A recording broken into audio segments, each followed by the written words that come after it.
في السلم أو في الحر. اهلا بحضراتكم ولقاء جديد وعلى المصري يدور. منذ القدم بيقولوا وهيرودوت قال مصر هبة النيل، وكلنا عارفين منذ الميلاد بان مصر في الاصل هي تاريخ طويل وعراقة وحضارة كبيرة جدا في المجال الزراعي، كان لابد من توثيقها في داخل المتحف المصري الزراعي. النهاردة بيسعدنا الحديث عن المتحف ومن داخل المتحف مع المهندس أحمد منصور مدير المتحف الزراعي. أهلا بحضرتك. اهلا بيكم يا فندم، واهلا بالساده المشاهدين، واهلا بيكم في المتحف الزراعي المصري. عايزين نرجع بقى لزمان وموقع المتحف وقصة فاطمة هانم إسماعيل. المتحف ده كان اساسا قصر الاميره فاطمه اسماعيل بنت الخديوي اسماعيل، وكان ده قصر الضيافه بتاعها الخاص بيها هي شخصيا. وجات فكره انشاء المتحف الزراعي ده في وقت لاحق بعد كده. كان جه ان ازاي تبقى مصر بلد زراعيه وما يكونش فيها حاجه بتحكي التاريخ دوت وتحكي التاريخ الزراعي القديم، وفي نفس الوقت تجسده للناس تيجي تتفرج عليه وتشوفه وتشوف تاريخ مصر شكله ايه، وتشوف قدرة المصريين وعظمة المصريين القدماء والحاليين كمان ده شكله ايه بالظبط. فتم اختيار موقع القصر دوت لان هو كان برضو كان بجانب وزارة الزراعة، لان مبنى الديوان العام بجانبنا على طول. فكان اختياره ان ده هيكون بجانب وزاره الزراعه، بحيث ان الوزاره يكون تديله تسهيلات وتديله اي امدادات هو يحتاجها من المنتجات او من المعروضات او ان هي تدخل تبقى قريبه معاه، ويبقى في تلاحم وفي تناغم وفي تواصل ما بين العمليتين مع بعض. وبالفعل تم اختيار مبنى قصر الضيافه للاميره فاطمه، وتم افتتاح المتحف رسميا سنه 38 بمعرفه الملك فاروق. ومن هنا ابتدى يتطور المتحف وابتدى الدنيا تمشي معاه، وابتدى يحكي تاريخ الزراعة للمصريين والغير المصريين على مدار السنين دي كلها، وبإذن الله سيظل يحكيها ويرويها مع تطور الأحداث ومع تطور الزمن بإذن الله. هي كمان الأميرة فاطمة بالإضافة طبعا قصة جامعة القاهرة الشهيرة، فهي يقال إن الوقت ده كان أراضي الدقي والمهندسين كلها كانت تابعة ليها، وهي اتبرعت بيها لمصر، فهي الحقيقة كانت محبة لمصر. هو أنا مش عايز أقول لحضرتك كمان إن لغاية وقت قريب في العصر الحديث كانت منطقة الدقي تقريبا كلها دي زراعات. يعني ده صحيح. المنطقة الخلفية دي كلها كانت عبارة عن زراعات لغاية وقت قريب من التاريخ الحديث بتاعنا. ده صحيح فعلا. فاحنا بنشكرها جدا يعني على الاتاحه اللي هي اتاحتها لنا، ان هي تبرعت بمكانها وتبرعت بمجوهراتها لجامعه القاهره او لمكانها للمتحف الزراعي ان هو يقام فيه.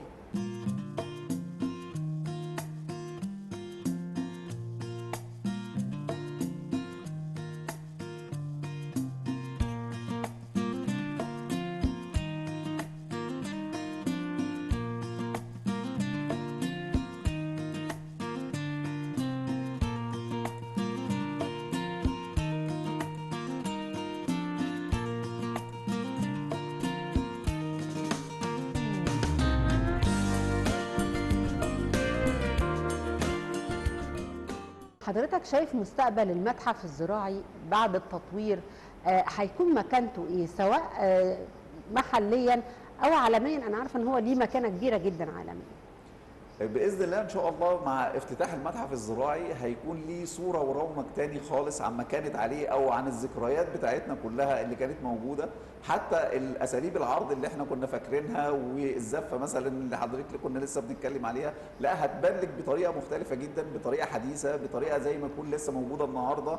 هتنقل الناس او الزائر من الوقت اللي احنا موجودين فيه للوقت القديم، هتعيشه كل الدنيا ديت، هتخليه يحس ان هو فعلا رجع وبقى عايش في الوقت دوت وبقى عايش في العصر ده ومواكب الاحداث بتاعته وسامع الصوت كمان بتاع الناس وهي بتفرح وهي بتزعق وهي فهتخليه عايش في الجو دوت باذن الله.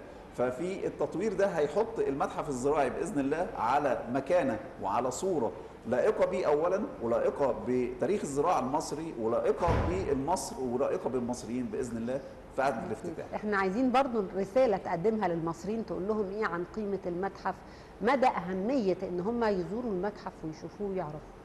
حضرتك انا انا كفرد مصري بفتخر ان المتحف الزراعي ده موجود على الارض المصريه، وموجود فيه المعروضات ديت. شخصيا انا فعلا ببقى منبهر، وانا لما بنزل مثلا مرور على المتاحف وبدخل اشوف المعروضات والكلام ده كله ومن خلال المتابعه ببقى منبهر، وفي نفس الوقت ببقى فخور جدا ان الحاجه دي فعلا موجوده، واحنا لينا تاريخ وتاريخ عظيم جدا لازم نفتخر بيه، ولازم يدينا الباور او لازم يدينا القوه على مواصله ان التاريخ ده لازم يستمر، ولازم يستمر بقوه، وباذن الله هيستمر بقوه، وباذن الله كل المصريين لما ييجوا ويدخلوا المتحف الزراعي هيحسوا فعلا ان المكان ده من دواعي الفخر لكل المصريين ان احنا عندنا متحف زراعي مصري بالمعروضات بتاعته بالكيفيه اللي هيبقى موجود عليها.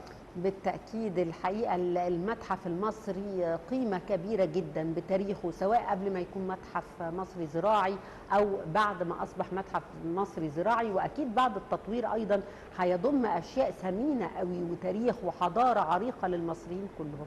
بالتأكيد هو مميز، وبالتأكيد احنا محتاجين ان احنا يتطور بسرعة ونيجي نشوفه إن شاء الله.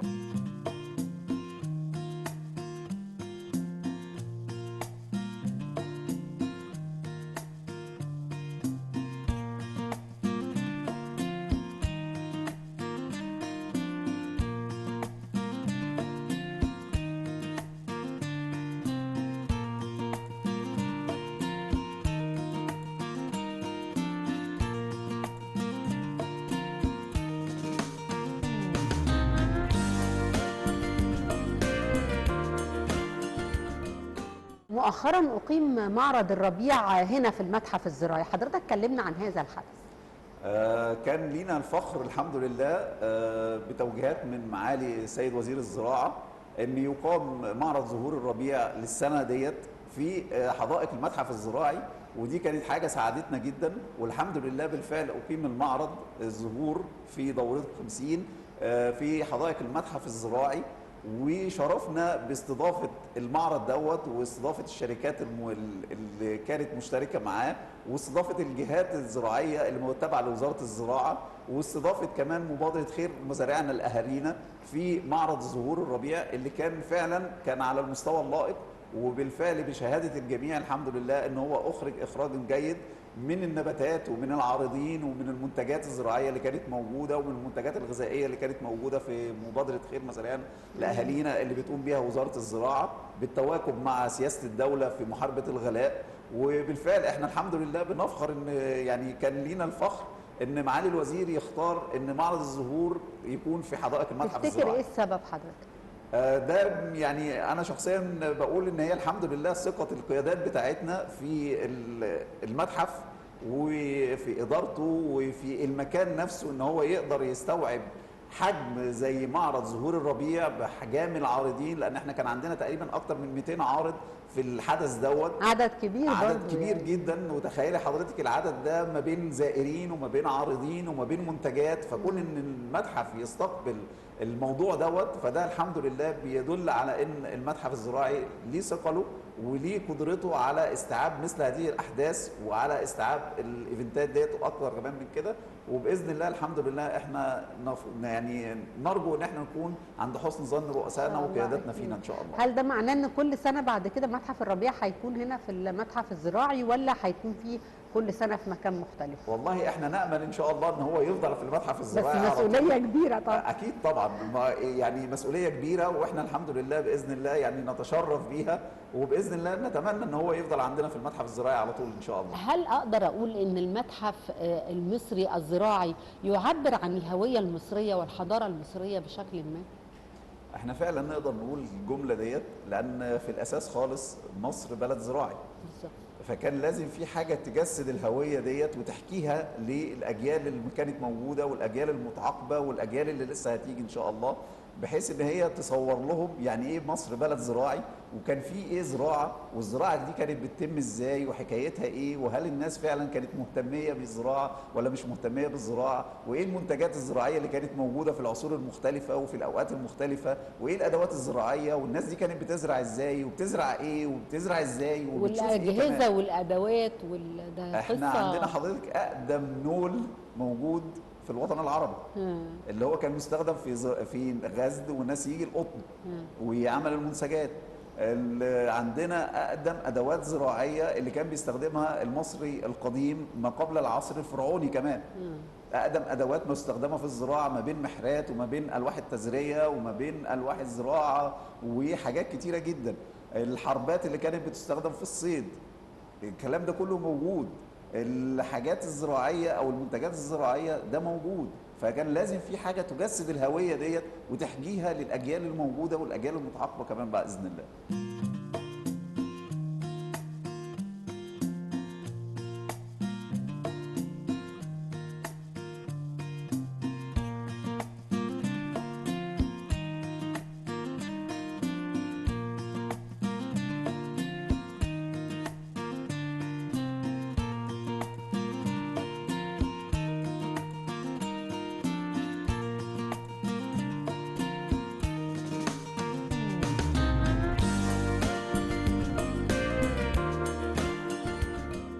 هل في مجال ان احنا نتعرف على كيفيه طريقه الزراعه ايام المصري القديم؟ يعني حضرتك قلت لي دلوقتي جمله، قلت لي من قبل الفراعنه كمان عندنا ادوات واجهزه. لما بنشوف دلوقتي وسائل الزراعه الحديثه بنقول امال زمان كانوا بيزرعوا ازاي؟ يعني كانت حياه بدائيه بالنسبه لنا دلوقتي جدا، كان ازاي وايه احسن كزراعه؟ شايف انه زمان افضل ولا دلوقتي؟ أنا عايز أقول لحضرتك حاجة، إن المصري واضح إن هو على مدار السنين كلها، سواء إذا كان المصري القديم أو العصر الفرعوني أو العصر الحديث، المصري شخصية عبقرية وشخصية متوائمة مع الجو مع الظروف، وبيقدر يعمل كل حاجة وأي حاجة، وبيقدر يخترع أي حاجة بحيث إن هي تقدر يتعايش معاها. حضرتك إن طريقة الزراعة اللي موجودة حتى حالياً، لو احنا جينا للفكرة الأساسية للمعدات الزراعية اللي موجودة، هنلاقيها ان هي الفكرة دي أساسا اللي كان بيستخدمها نفس الفكرة بس بأدوات طبعا مختلفة المصري الزراعي القديم. يعني احنا لو اتكلمنا مثلا على زراعة الغلال، حاليا في حاجة اسمها البدارة، اللي هي بنجيب البذرة بنحطها في الكونتينر بتاع المكنة ديت، والمكنة دي بتبتدي تنزل البذور بذرة بذرة في الأرض، وبتبتدي تغطي بعد كده البذره ديت بالتراب او التربه عشان تبتدي عمليه الزراعه. لو احنا رجعنا بقى للمصري الزراعي القديم في العصر الفرعوني وما قبله، هنلاقي الفكره دي هي كان بيعملها المصري الزراعي في الزراعه بتاعته. بيعملها ازاي؟ بيجيب البذره الاول، بيبتدي يبذرها في الارض بايديه بمعرفته. ده نفس الفكره بتاعت البداره. بيجيب بعد ما بيبتدي يبذر، هو عايز يغطي بقى الارض ديت، كان بيعمل ايه طيب عشان يغطي؟ ما هو مش هيفضل على مساحه التربه دي كلها، هيفضل يغطي واحده في واحده. كان بيجيب القطيع الاغنام بتاعه يروح ممشيه على التربه دي كلها بلا استثناء، رايح جاي رايح جاي، فيعمل تغطيه مع الحركه دي بتقلب التربه. الرجول بتاعت الاغنام والماعز والكلام ده كله بتبتدي تقلب التربه ديت، تبتدي تجيب طبقه من التربه فوق البذره تاني وبتغطيها. فهي نفس الفكره، وهو قاعد يعني هو يعني كسب في الناحيتين. فالمصري فعلا مش هنقول في الزراعه بس، لا ده في جميع المجالات. المصري يوم ما بياخد الوضع بتاعه او بيتيح ليه الفرصه لابراز المواهب بتاعته، بيبرزها وبيبدع فيها كمان. فبصي بقى حضرتك، يعني احنا الفكره الحديثه جايه من العبقريه القديمه. صحيح. ففي ارتباط وثيق، الجينات بقى على طول متواكبه على العصور كلها. ففعلا احنا بنفتخر بالمصري الزراعي القديم، بكيفيه الزراعه بتاعته، بكيفيه الافكار اللي هو كان بيبتدعها عشان يعني يذلل الظروف او يذلل الصعاب اللي موجوده قدامه.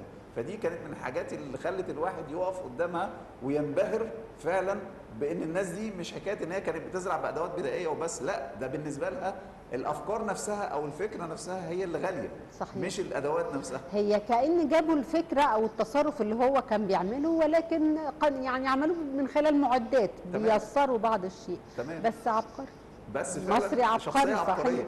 صحيح. يعني في ديرومات، احنا عندنا مجسمات بتصور الوضع ده في مبنى الزراعه المصريه القديمه.